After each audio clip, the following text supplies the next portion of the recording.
beta. Today we will start with resonance. What is resonance? It is a special case of forced vibrations. And this topic forced vibrations we did in our previous video. What are forced vibrations? We did it. Forced vibrations are the vibrations produced in a body under the influence of some external applied force. And in that video I told you that sometimes what happens, the natural frequency of vibrating body matches with the, it will become same, it matches with the frequency of external applied force. In this situation, what I told you, in this situation the amplitude of the vibrations will become maximum, and if amplitude is maximum we are able to hear a loud sound. So this situation is known as resonance. Are you getting it? This situation, when the natural frequency of a vibrating body is equal to the frequency of external applied force, in that situation we are able to hear a loud sound, and this is known as resonance. Okay, अभी इसको थोड़ा सा एक और हम कोई example से कर लेते हैं, या पहले मैं इसकी एक बार आपको डेफिनेशन ही बता देती हूँ.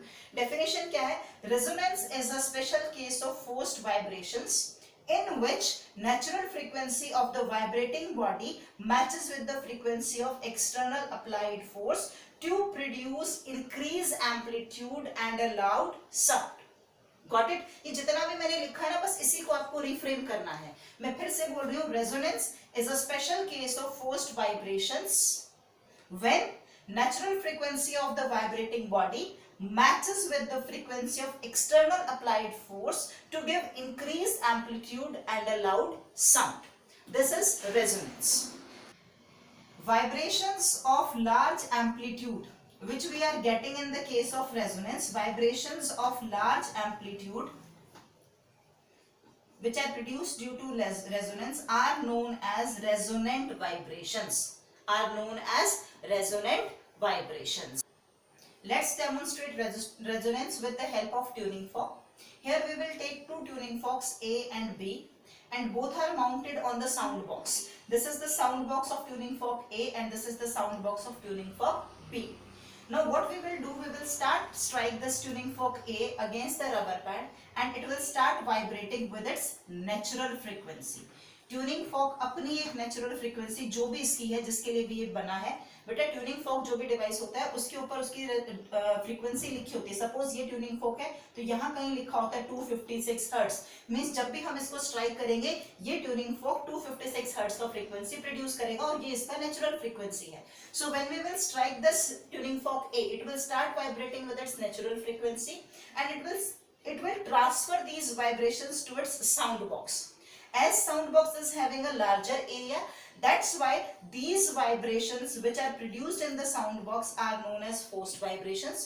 These vibrations will be transferred to the another sound box which is just placed in front of this tuning fork A's sound box with its mouth open towards it. These vibrations will be transferred to the sound box of tuning fork B. Then again these forced vibrations will be louder one, because the surface area of sound box B is also very loud, and these vibrations which we are able to hear over here, or which we are able to obtain over here, these are having same frequency as that of tuning fork B. Means the forced vibrations produced in this because of the external applied force, here this is acting as force. The forced vibrations, the frequency of the forced vibrations produced in the sound box of B matches with the natural frequency of tuning fork B. And I told you, whenever the forced vibration, whenever the frequency of external applied force matches with the natural frequency of a particular vibrating body, a loud sound will be heard. And in this case also we are able to hear a loud sound, and this proves this resonance, because loud sound is only possible when larger amplitude will be there for the sound, and we are able to hear loud sound with larger amplitudes only. अगर ये सिर्फ forced vibration होता तो इनका amplitude बहुत छोटा होता है. As I told you, forced vibrations का amplitude generally small होता है. सिर्फ एक केस को छोड़कर when the natural frequency of vibrating body is equal to the frequency of external applied force. और यहाँ पर दोनों का frequency मैच किया है, मैच करने की वजह से एम्पलीट्यूड बड़ा हुआ, लाउड साउंड प्रोड्यूस हुई, मतलब यहाँ पर क्या हुआ था, resonance. Second example to demonstrate resonance is by the help of pendulum. Here we will take 4 pendulum. This is pendulum A, this is pendulum B, this one is pendulum C, and this one is pendulum D. I am writing here, this is A, this is B, this is C, this is D. These are tied with a string. Suppose this is S, S dash. Now while I am drawing this diagram, I need to take care that this pendulum A and C, they are of equal length. कोई भी दो pendulum A C कर लेना आप जब draw करेंगे, B D कर सकते हैं. Any two pendulums, they are of equal length. To demonstrate this resonance in the pendulum, you have to do it. And rest of the two pendulums you can take. One is the smaller length than of the two equal lengths, and one is of bigger length than that of two same. Now what we have to do, we have to push this pendulum A.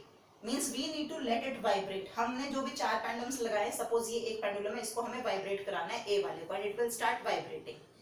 After that what we are able to notice is, हमें 2-3 चीजें notice करने को मिलेंगी. First one is, this pendulum A will start vibrating. Along with that the pendulum C will also start vibrating. But initially जो vibration होगी उसका amplitude होगा बहुत कम. After the passage of time, the amplitude of this vibrations produced in C, that will become maximum, and at the same time the amplitude of the vibrations in pendulum A will become minimum. Means when the amplitude of vibrations in A is maximum, the amplitude in C is minimum.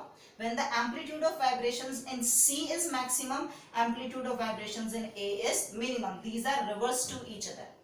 As this C is exhibiting forced vibrations, because we pushed A only. A ने अपनी vibration string को send की और string से वो vibrations इस pendulum में भी आ गई. सो इसको कौन सी वाइब्रेशंस मिली, फोर्स्ड वाइब्रेशंस. इनडायरेक्टली किसी वाइब्रेटिंग बॉडी से मिला है, डायरेक्टली हमने इसको वाइब्रेट नहीं किया है. So the vibrations produced in C, these are forced vibrations.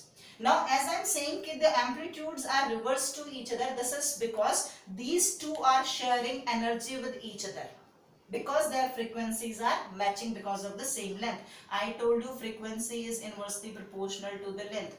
दोनों का length same है तो दोनों का frequency भी उसी तरीके से काम करेगा. Okay. Now next thing which you are able to observe is, both of these pendulums are moving in the same phase. Same phase का मतलब क्या होता है बच्चे, अगर पेंडुलम A इधर आ रहा है तो पेंडुलम C भी यहाँ आएगा.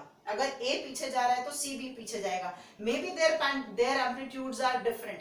एम्पलीट्यूड हो सकता है C का सिर्फ इतना हो और A का इतना ज्यादा हो, बट दोनों एक साथ आएंगे ऐसे ऐसे. ये देखिए इतना, ये इतना, बट दोनों क्या जा रहे हैं, आपके सेम फेज में जा रहे हैं, और एम्पलीट्यूड क्या है इनका, अलग अलग है. Okay, both are in same phase, मतलब एक साथ दोनों आगे आएंगे तो एक साथ दोनों पीछे जाएंगे. And third observation is, along with this pendulum C, pendulum B and D also start vibrating. I will explain how this happens. As we connected all these 4 pendulums with the string S dash, initially we pushed this pendulum A. This pendulum A sends the vibrations into the string S dash, and due to which all these 3 pendulums, they exhibit forced vibrations. They will also start moving. But after some time we are able to notice that B and D, they will exhibit only and only forced vibrations.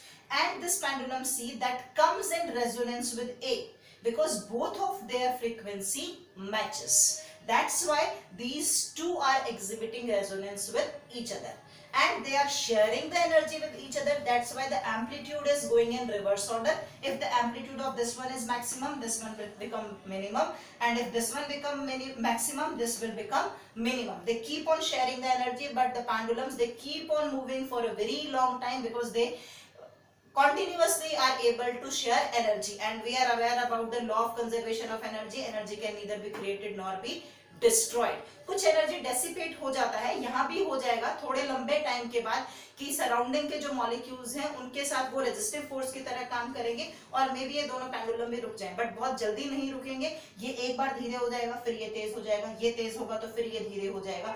Means they keep on sharing their energy. बहुत जल्दी से energy इनका dump नहीं होगा. And why these two are in resonance, because they are having same length. This is another example with the help of which we proved resonance. Few more examples are given in your book. Let's quickly explain those examples. I'll quickly revise with those examples. First one is the first one given in your book is same one, resonant vibration of pendulums, which I discussed over here. Okay, we can discuss one more thing over here. One question is there in your book, and that is a very good question to explain you which kind of questions will be there in your paper regarding this part. The question says A, B, C, D are four pendulums as I have drawn here. Suspended from the same elastic string XY, instead of S dash they have written here as XY. So I am writing here as XY. The length of the pendulum A and D are equal. In this one they are saying A and D are equal. So I will give the name D to this and C to this. मैंने इसको D name दे दिया है और C को वहां लिख दिया है. While the length of B is shorter than that of AD and C is longer than that of AC. The pendulum is set into vibrations. उसके बाद which pendulum? Pendulum A is set into vibrations. Now first one they are asking about what is your observation about the vibrations of pendulum D. Pendulum D की vibrations के बारे में आप क्या बोलेंगे? आपके क्या observation है? The pendulum is in resonance with A. It will start moving with the resonating vibrations. Then give reason for your observation in part A. आपने part A में जो बोला उसका reason क्या है? The reason being is the frequency of both of these is same because of their same length. Then what type of vibrations takes place in pendulum B and C? In pendulum B and C, forced vibrations will take place. Give reason for the answer in part C. Why are you saying this? Because the frequency of B and C does not matches with the frequency of A. That's why they are able to exhibit only forced vibrations because of their different length. So these kind of questions will be there. I believe you are easily able to solve these questions. Now we will discuss few of the examples of the resonance in our daily life. First one is resonance in machine part. Each and every vehicle is having machinery in it. And when it has machine in it, it is made up of different type of its parts. When we will start a particular vehicle, it will start moving at different speeds, and the piston will also start moving. Ultimately, piston will have a frequency. At a particular speed, piston has a particular frequency.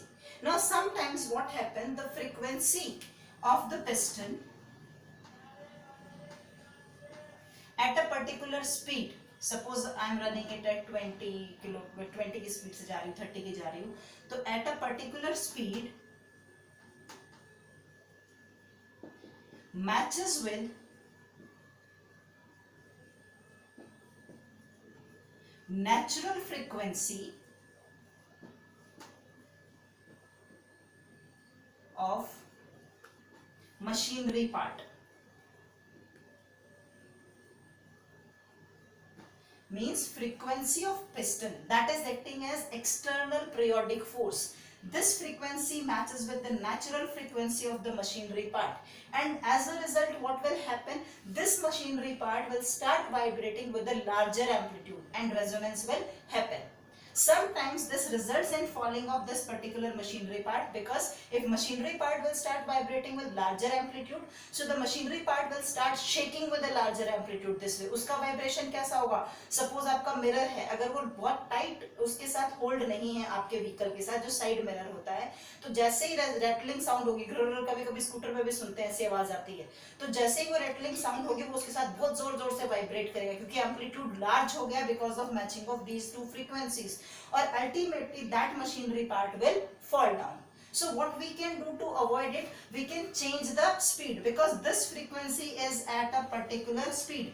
जैसे ही हम speed change करेंगे, ये वाला frequency भी क्या हो जाएगा? Change हो जाएगा, ये वाला नहीं रहेगा. So means when the frequency changes, it will not match with the natural frequency of the machinery part, and machinery part will may not fall down. Coming on to the second example, resonance and the stressed string instruments. I have drawn guitar for you in the previous video. Same way I am drawing it over here. Now this guitar or sitar, it is having strings over here, and it is provided with a hollow box. अब ये hollow box कैसा होता है? The hollow box is designed in such a way, the natural frequency of the air molecules with which they can vibrate present in it. इसके अंदर जितने भी air molecules हैं वो जब वाइब्रेट करें तो उनका नेचुरल फ्रीक्वेंसी और जो आपका स्ट्रिंग बना है इसका फ्रीक्वेंसी, इन दोनों का फ्रीक्वेंसी मैच होना चाहिए. हम इस तरीके से इसका होलो बॉक्स बनाते हैं. Means the hollow box of this stress string instrument is designed in such a way that the natural frequency of the air molecules present in this hollow box that matches with the frequency of the string when it is stretched. So when it will be stretched, a large sound is heard because it will produce larger amplitudes. So large sound will be heard. That means resonance is going in this particular machinery or this particular instrument. Similar way we can talk about the another part, that is third one. In this one we can talk about collapsing of bridge. Bridge समझते हो ना, पुल. अब इसमें resonance कैसे काम करता है? एक काफी लंबे टाइम पहले एक कोई वॉर हुई थी, I don't remember exactly Russia था या कौन सी जगह थी. वहां पर स्पेसिफिकली वहां के जो सोल्जर्स थे उनको इंस्ट्रक्शंस दी गई थी जब वो एक ब्रिज से क्रॉस कर रहे थे कि आपको यहाँ से मार्च पास्ट करते हुए नहीं जाना है. और उसका रीजन ये रेजोनेंस था. अब रेजोनेंस में क्या होता है, when the soldiers they will move over a bridge and they are moving with their similar steps, means मार्च पास करते टाइम सबके स्टेप एक जैसे उठते हैं. तो जब वो सिमिलर स्टेप के साथ मूव करते हैं तो वो एक एक्सटर्नल पीरियोडिक फोर्स अप्लाई करते हैं किसके ऊपर, ब्रिज के ऊपर. और उस ब्रिज का फ्रीक्वेंसी और जो सोल्जर्स थे उनका नेचुरल फ्रीक्वेंसी बाय चांस क्या कर जाता है, मैच कर जाए. अगर वो मैच कर जाता है तो वो बहुत विग्रसली शेक करना शुरू कर देता है ब्रिज, और ultimately what can happen, it may collapse. और अगर ब्रिज टूट जाएगा तो all the soldiers which were there, और जो वहां हैं या आगे भी कभी हो सकते हैं, वो सारे के सारे क्या करेंगे, फॉल डाउन कर जाएंगे उस रिवर के ऊपर या उस नीचे वाले एरिया में जिसके ऊपर से वहां पर वो ब्रिज बना हुआ था. इसीलिए उस टाइम पर भी मना किया गया था सोल्जर्स को कि रेजोनेंस हो सकता है, and due to resonance they may fall down because bridge में collapse. The third one is setting off TV channels or radio channels. How resonance help over there? Now as we were discussing about machinery parts, similar way TV and radio, ये भी एक तरीके का machinery है, इसके भी अपने parts हैं. Now we have radio waves around us in atmosphere. So what these TV and radio systems, what they will do, they'll catch a particular frequency. वो एटमॉस्फेयर में से कोई एक पर्टिकुलर रेंज का फ्रीक्वेंसी कैच करते हैं. कैसे कैच करते हैं, वो फ्रीक्वेंसी और इनके जो पार्ट्स हैं जब उनका नेचुरल फ्रीक्वेंसी किसी एक जगह पर आकर मैच करता है, so they will catch that frequency and at that frequency we are able to get amplified signals. और जब एम्पलीफाइड सिग्नल होंगे that time we are able to hear proper sound on radio and get proper TV screens और proper pictures on our TV channels. So this way resonance is helping in setting channels in radio and TV too. Got it? अब बेटा what you need to do is you need to read out this complete chapter 7b and then you will try the exercises of 7b. If you are not able to do any of the question there, please you can ask me and please complete it in your notebooks. Thank you.